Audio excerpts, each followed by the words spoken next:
Hello and welcome to Resolve, an after-play show. This is an after-show for a role-playing game that does not have an actual play, where we tell you about the details of our game so you don't have to listen to it. I'm Sammie and I'll be your host. My pronouns are she, her, and joining me today is my wonderful co-host, Alex. Hi, I'm Alex. My pronouns are he, him. For this special character introduction, we are joined by Dee. Yeah, hi, my name is Dee. I use both they and she pronouns, and my character's name is Guyser.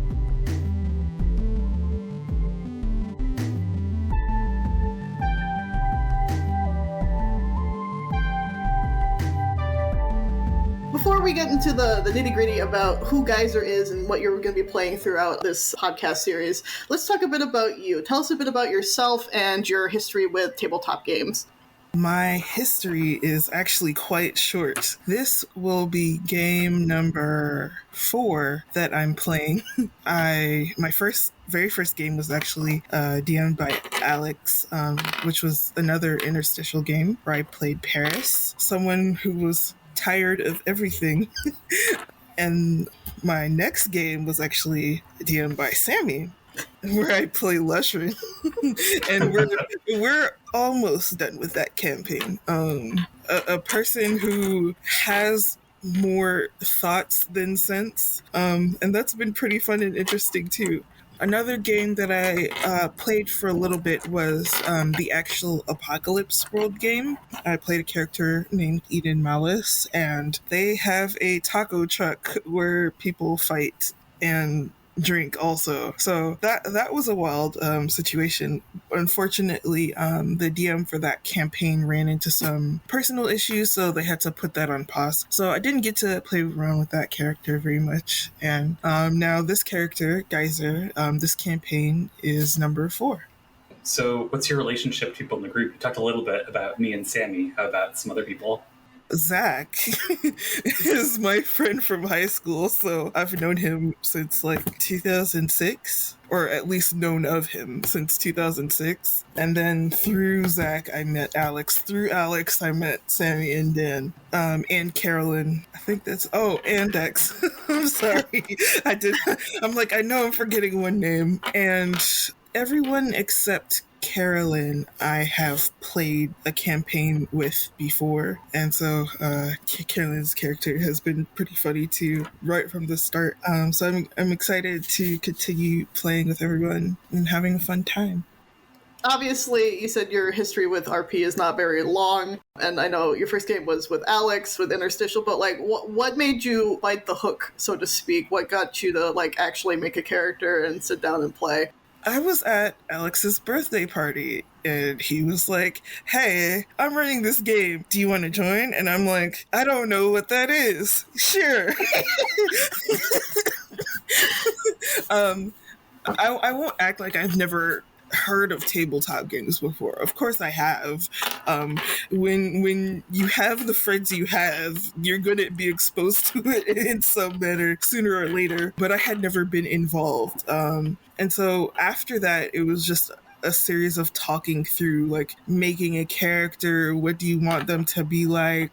And with Interstitial itself, it's kind of, where are you from? How do you connect to other people?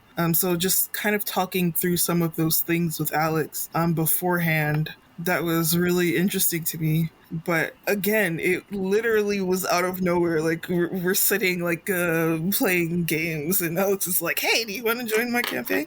I'm like, "Yeah, I'm in." to piggyback off that a little bit, I think I'd already tapped Dexter for that game, and I was like, "Ooh, I know Dex and Dee are going to get along for some reason. There's yes. Some energy vibe in there." and we absolutely do. Like, I love Dex. I like, I don't know, it just works. Like, we will sit and talk for hours and just crack up. It's just, he's a very fun person, very awesome to play with, very awesome to talk with in general. We also played a bit of Monster Hunter together, Monster Hunter World. It's just really, his character in this campaign is fun too. Yeah, I was kind of, thrown into it suddenly, but I can't say that I regret that. It's been a fun time, and I've really enjoyed getting to know a lot of y'all and having fun. So that was like 3 years ago, right? Yeah. I don't know about that. That sounds right. 2 years ago, yeah. 2.5 years ago, yeah. When you're sitting at the table, what sort of things inspire you to get into character? What's your mental space as you sort of sit down? You're like, okay, it's time. We're gonna start playing. Where are you at in that circumstance? I wouldn't say that at first I was in that space because my character first. I kind of played as me, but older. I'm talking about Paris because I had no experience actually playing, so I was just, what makes sense to do here? With successive characters, thinking about the type of person my character is and creating the story behind it, there's a lot more mental work going on behind my actions, I would say, now as compared to before. So I guess as for inspiration, it's mostly just like thinking about it. Like, it's very much a mental game for me. Like, what makes sense? What are the consequences of, like, what's the reactions? There's not like a I'm in the mode type of thing that happens for me, I wouldn't say, but it's very much I get deeply involved in thinking about my actions and the consequences of those actions and what would make sense for a character of this type to do. Especially with Guyser, this is the first character I'd say that I've actually invested a lot of the legwork in building the character before the campaign began, because before I was just acting and then building as I go, retaining like pieces and bits of interactions here and there to make the actual character work, and that experience has been great, but I wanted to try something different this time. Before we get into the nitty gritty about Geyser specifically, any fun facts about you want to share? I like saying this one. I have tripped and fallen on the equator. That's really good. How did you trip and fall on the equator?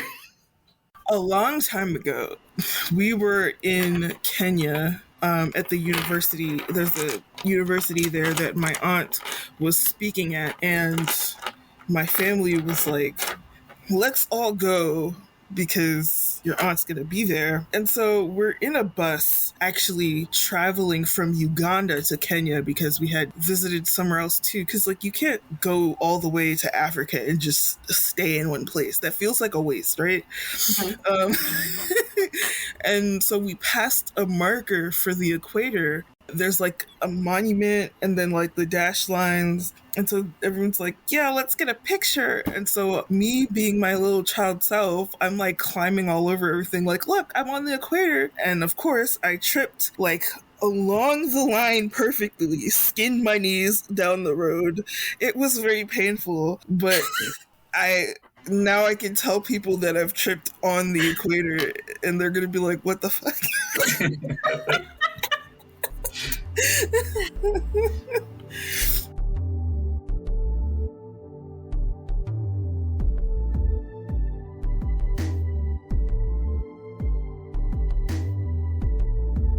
All right, so let's get to the fun stuff. So Geyser is the character you're playing in this campaign. So why don't you give us a rundown about Geyser? They are an imaginary friend that's a clown. And so they are wearing sort of a clown outfit, but it's not the big bow tie and like big shirt with the funky buttons kind of way. They're wearing like a tattered Elizabethan lace collar, and it's like light blue. They have a red and blue striped corset, and then they have big pants and big clown shoes that are also red and blue. They have a rainbow afro because of course it's a clown, and then they have a big red nose, but it's not foam, it's actually their nose. Geyser actually takes two forms of appearance. Probably like there's a spectrum in there. When they are weak, they are a little hit in the face, a little afflicted, you know what I mean? And then when they are stronger, they actually become more attractive in the eyes of other people. They are technically 23, but when they were born, they were modeled after a teenager. So the effective age I'm saying is 39.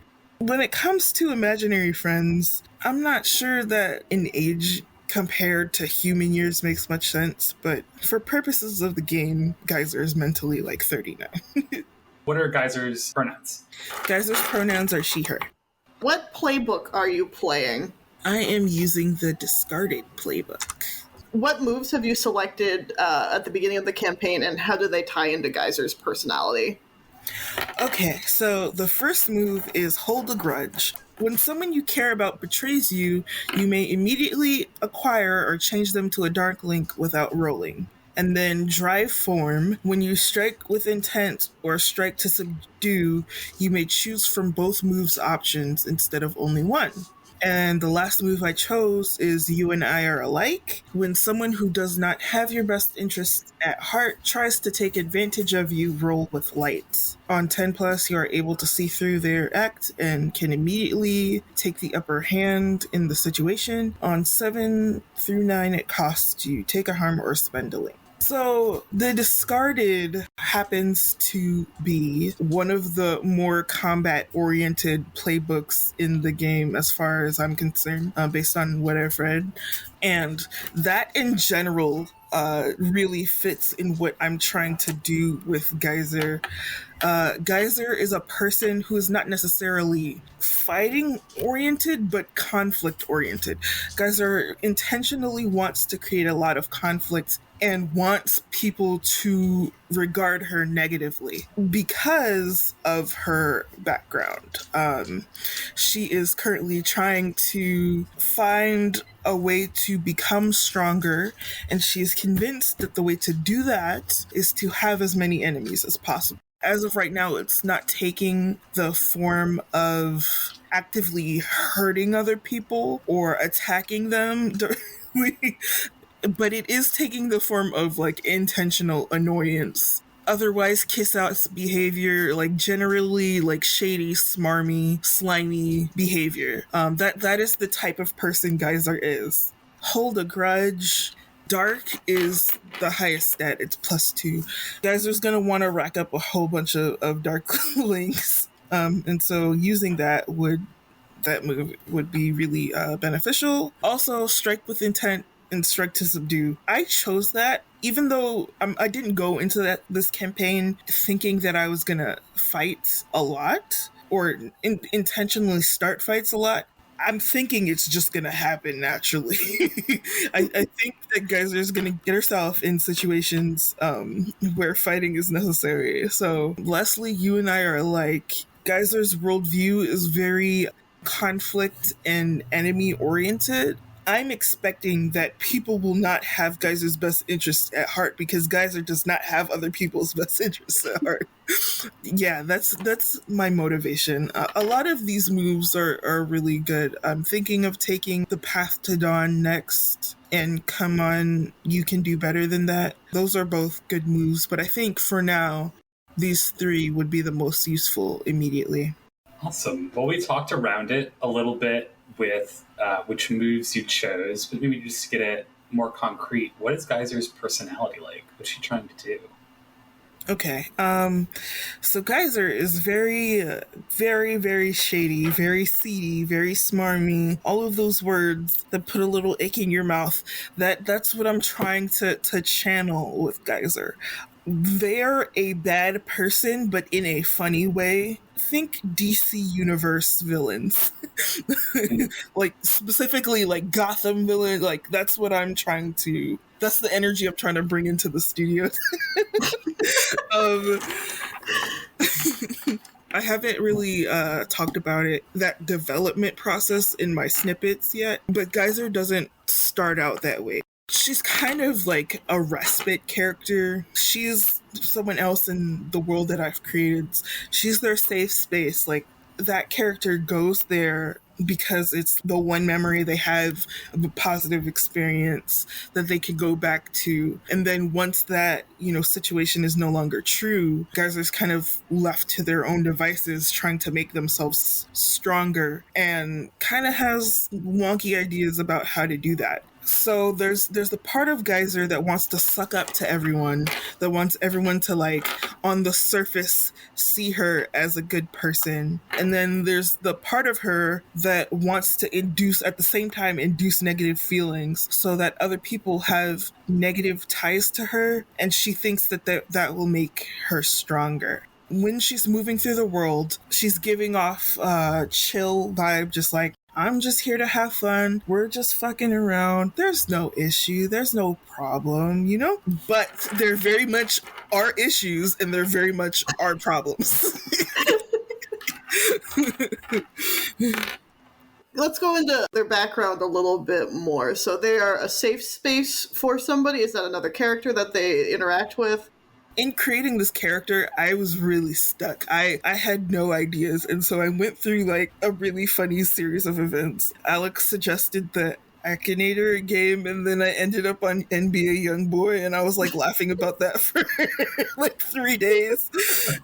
I was just like, oh, I could be, like, a carnival worker.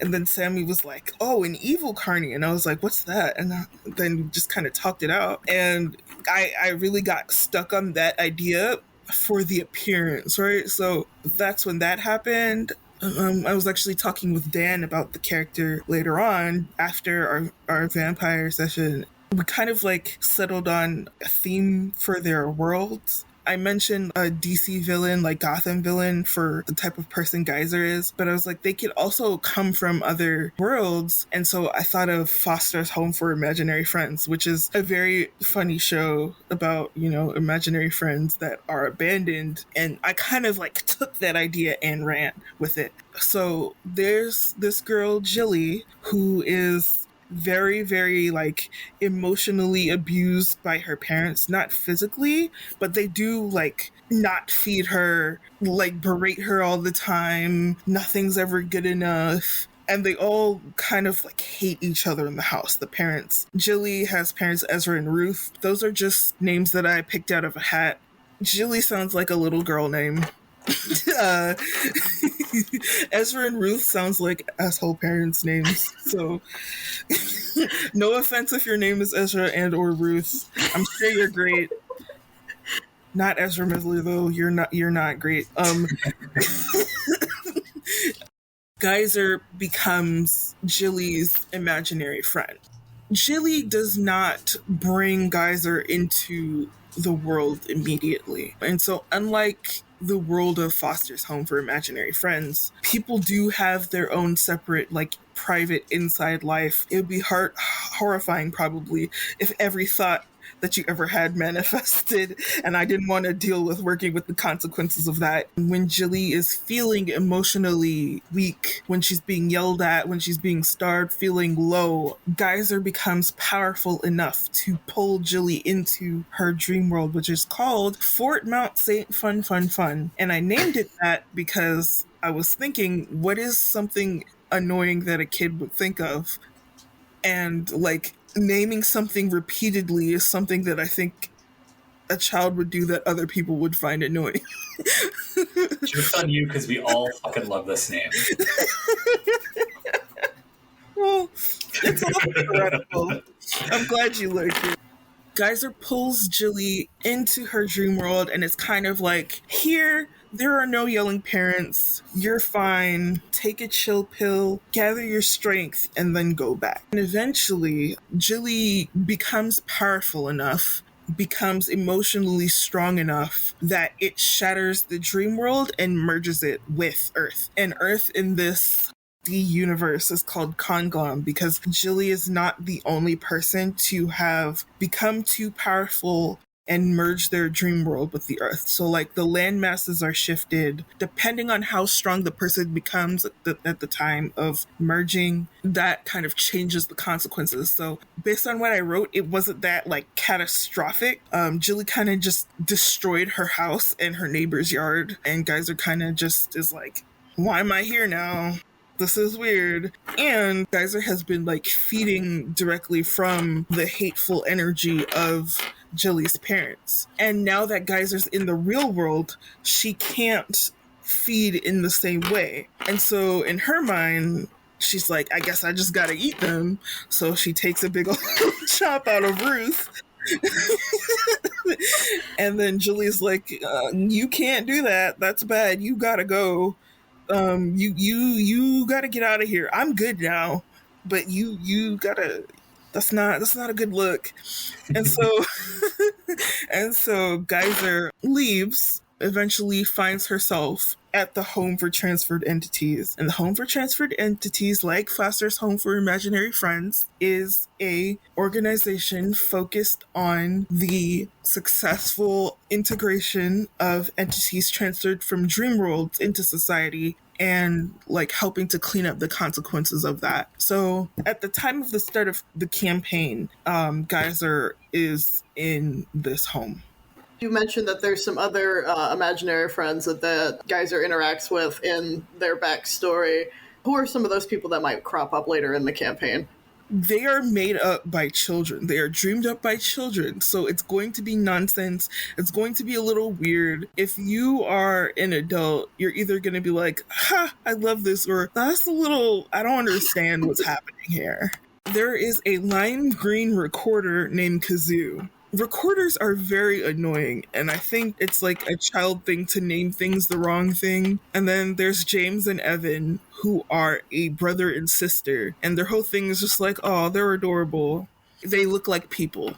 Gummy is a purple bear with a bite taken out of the ear. That one was inspired by Megan from Animal Crossing, who's my favorite villager in Animal Crossing. I love her. And she gave me her picture, and I was very happy about that. So there's that one. Blevin, who I'm having the most fun with because Blevin is a stuffed unicorn that vomits rainbows. He is also very annoying. Guyser also finds him very annoying. I just like the idea of like a really annoying magical creature. The last imaginary friend his name is literally shit, and he's a poop emoji. But he's not annoying. He's very nice. He's very kind. Possibly the kindest person at that version of the home. And the director of the home is Tracy Ann Johns Davis. And that's just a shout out to my Jamaican heritage, because they love naming people a lot of names. So that's the cast of the Home for Transferred Entities, formerly Northern England. Geography is just a suggestion on planet Conglom because masses have shifted around. England is in the middle of the sea. It's not where you think it is on a map. It used to be there. This is where the mid-Atlantic accent actually forms. You're right. Yes. As long as we're thinking about unicorns and magical friends and the whole big cast, how do you think Guyser is going to feel about the rest of the party here? Because I was dropped into the campaign with Thanos, I thought that Thanos would get very annoyed with Guyser, but actually the exact opposite happened for very comedic results. Like, Thanos loves Guyser. Because they're like, I think Thanos is like a god that deals with confidence or something like that, and they're trying to install confidence in mortals. And so Thanos actually think Guyser is a god made by a child god, and so Guyser's confidence is just very inspiring to Thanos, apparently. And Guyser's just like, I'm trying to make you mad. I just threw a rock at you, and you're just like, yeah, let's do this to the other humans. This is great. Fun times. And so Guyser's just like, dude, I don't know. But Guyser's not like horrified by him, more like amused confusion. Guyser will probably successfully annoy Isiri. But I also think that Guyser would like Isiri as best as Guyser could like someone, because, I don't know, Isiri just seems like a very sincere person, like, no trickery. It's just like, why am I here in the desert? I don't think I should be here. Let me go the other way. Oh, I can't? I'm a fish? Okay.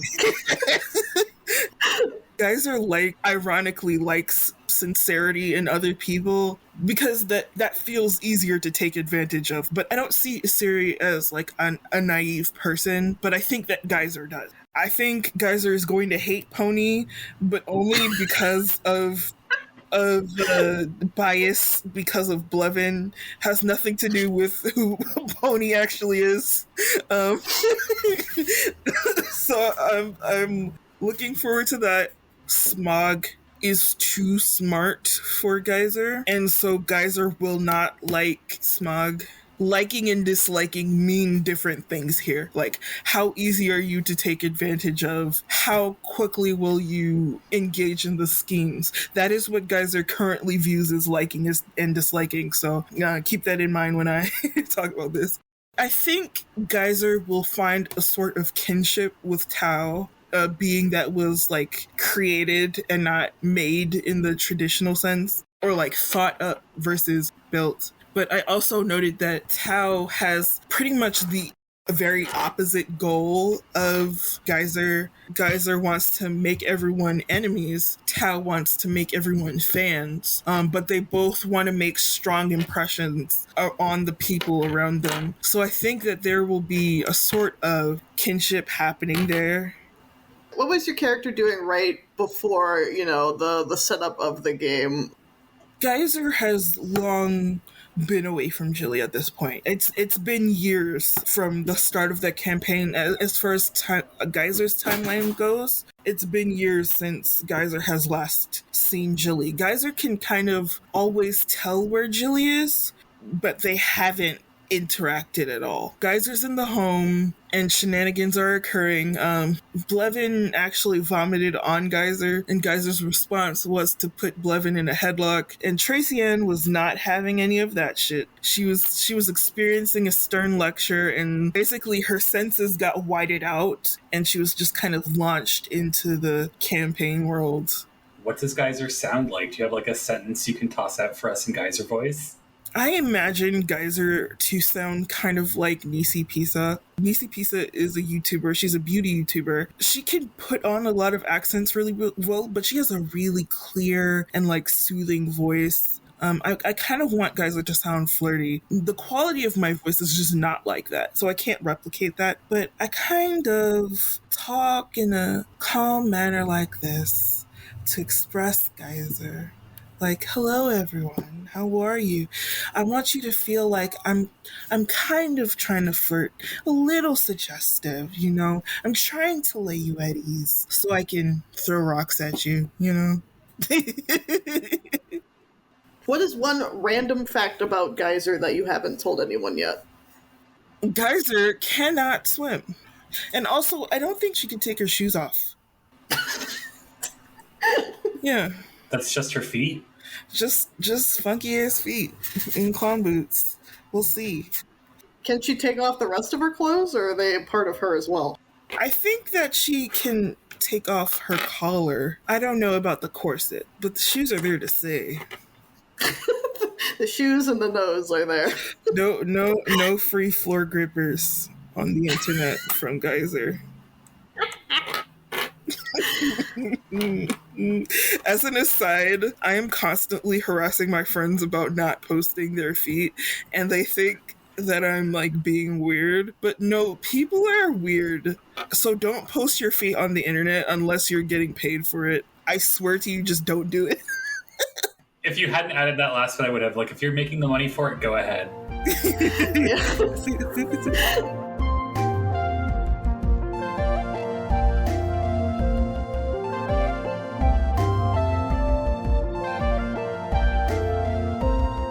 Looks like we have a good idea about Geyser and everything they've got going on. I'm sure we're going to get into lots of other shenanigans as we proceed through this campaign. But let's hop into our resolution phase. Dee, what is your final thoughts on Geyser? I'm just really excited to be playing another interstitial campaign. It's going to be really fun. I love Geyser as a character, and I appreciate all the help coming up with ideas that my friends have provided. Do you have any plugs? If you want to follow me on Twitter, I'm at @BacksliderD. You are going to want to turn off my retweets because I am constantly retweeting myself and other people. So if you don't want to see my tweets from 2016, but you do want to see my current thoughts, then you can follow me there. If you want to hit me up, I am on PSN at IHadACowLOL. I also on Switch. We could trade friend codes sometime. This has been Resolve, an after-play show. You can find us online at most social media sites at ResolveAP. Except Instagram, which is Resolve After Play. Thank you so much for joining us today. You can buy the game we're playing, Interstitial, Our Hearts Intertwine, from its creator, Riley Hopkins, at linksmithgames.com. All links will be in the description of the episode. Thank you so much for listening. We end our turn here, so now it's your turn. Tell us about the character you're playing in your game.